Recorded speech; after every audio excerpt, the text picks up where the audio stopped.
Welcome back to the Western Reserve Cocktail Corner. I'm joined alongside Kevin Thomas of Western Reserve Distilleries. We're making the spiced apple old fashioned today. That is correct. Let's get started. Yep. So think of this as an old fashioned with a little bit of apple flavor, not an apple cocktail with a little bit of the bourbon flavor. So this is definitely going to be an alcohol forward cocktail. So unlike the last cocktail we just made, this is actually going to be a stirred cocktail. So this is normally the procedure you would follow for a higher proof or higher alcohol content cocktail. We're going to start with 2 full ounces of our 4-year bourbon right here. And then we're going to put 1/2 ounce of an apple simple syrup. So basically what we've done is we've taken 2 cups of raw sugar, and then we took 2 cups of apple cider, reduced it down to 1 cup of apple cider, and then added that in with the sugar and heated it up to make that simple syrup, so it's got a nice apple flavor. And then we're going to go with 4 full dashes of Angostura bitters, and this is going to give us a nice little cinnamon and some clove notes into it. And then we'll go ahead and put a good little bit of amount of ice in there. And then we are going to stir this cocktail. And you want to stir this for probably 25 or 30 revolutions.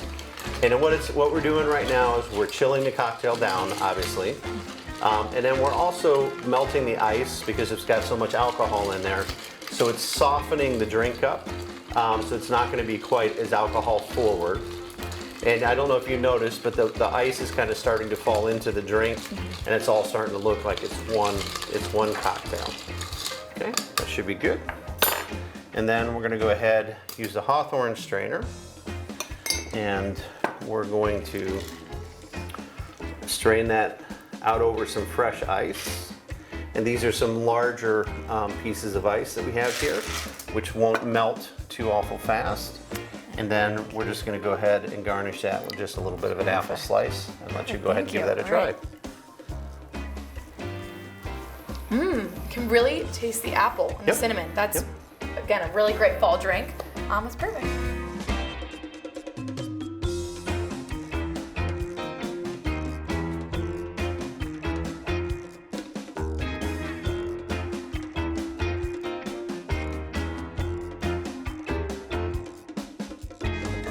Kevin, tell us a little bit about some of your award-winning whiskeys that we got. All right, love to. So right now in New York, we have our 4-year bourbon, which is going to be a 70% corn, 15% wheat, 15% rye mash bill. We distill it up a little bit higher, so just short of that 160 proof. It's been aged for a little over 4 years in newly charred American oak. Delicious bourbon, good everyday product, great for making cocktails, got a little bit of that spice in there, but it's also a good sipper. It's a good sipper at night. We have our Oloroso Sherry finished bourbon, which is just this guy actually finished in Spanish Oloroso Sherry casks. 94 points at this year's Beverage Testing Institute, actually one of the top bourbons in the country this year.